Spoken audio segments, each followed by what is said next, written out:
Hi everyone, this is Dan, and this is Teenage Mutant Ninja Turtles: The Last Ronin, issue number 2. Oopsie, it's right over there. And yeah, man, I gotta say, I'm kind of hooked on this series. Normally I don't do new comics, but I will make an exception for this one and a few others as it comes and goes. Not really a new comic book channel, but this series has been pretty exciting.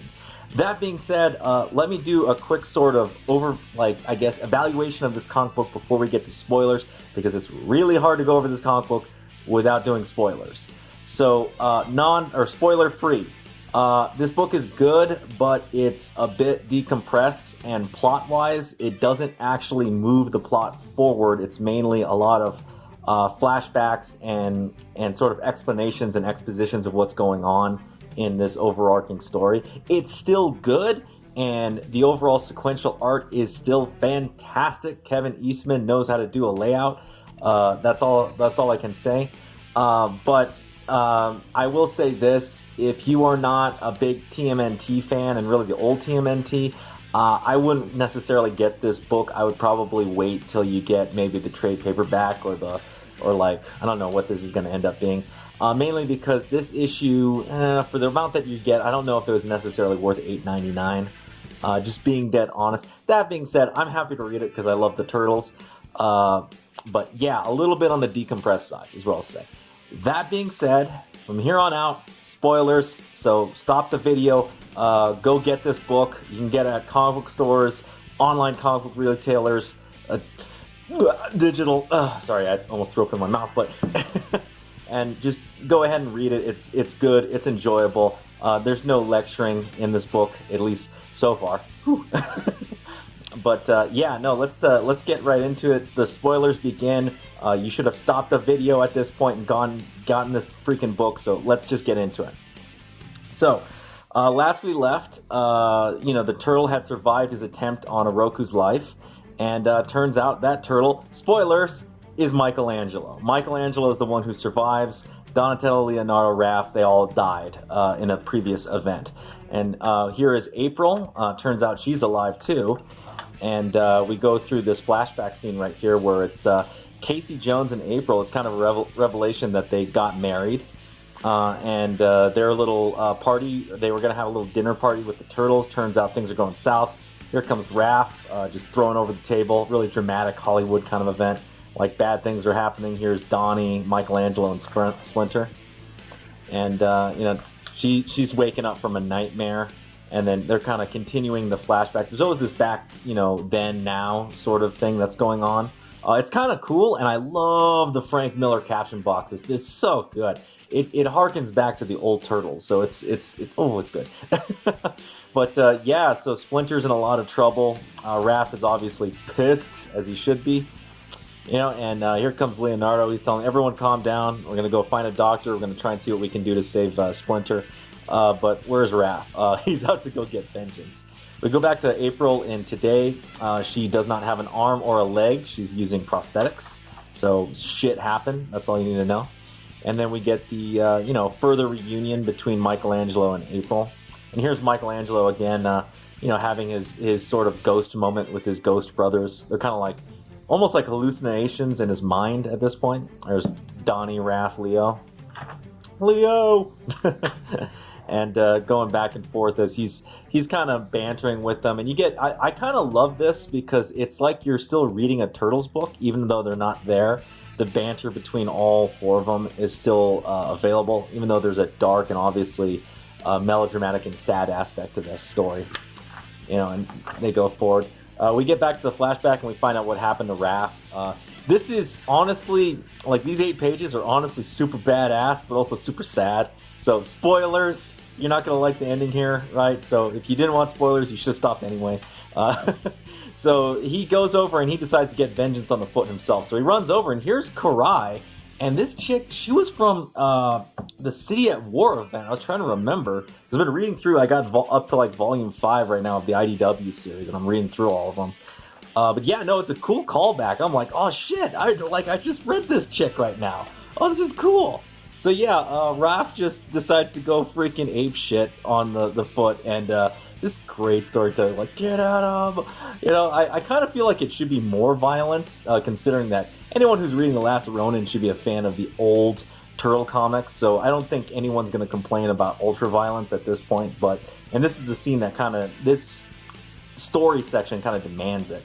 But yeah, Karai and him just go at it, or actually he goes at all these ones, and they get into a duel with Karai, and they fall into the water, and then Karai is able to kind of get the jump on Raph and stabs him right through the throat and the brain and kills him. And that's the end of Raph, man. Oh, my favorite turtle, you bastard! Or actually I should say, you bitch! Oh man, Raph. Oh, rest in peace, buddy. Oh man. But by the way, this art is just so goddamn powerful. Oh, Jesus Christ, it's so good. Oh man. That being said, I'm going to show you here a problem. So they're going through, and you get nice back and forth banner. I love the dynamic angles right here, with April going back and forth right here. This is a very American style. Move the camera angle all over the place, kind of like how John Byrne did, right? And, you know, they're catching up and talking about, you know, the good old times, what happened, you know, what's going on with him going after Oroku. And then she screams out, Casey, you know, get down here. And Michelangelo is about to lose it because, like, Casey's alive, and it's a chick. That being said, it makes sense story-wise, so it's not, you know, they're not playing games with you. So Casey Marie Jones, my guess is this is Casey and April's daughter, right? That's what makes sense based on the name, right? So she kind of revealed herself in the previous issue. She was the chick that Michelangelo stole the bike from.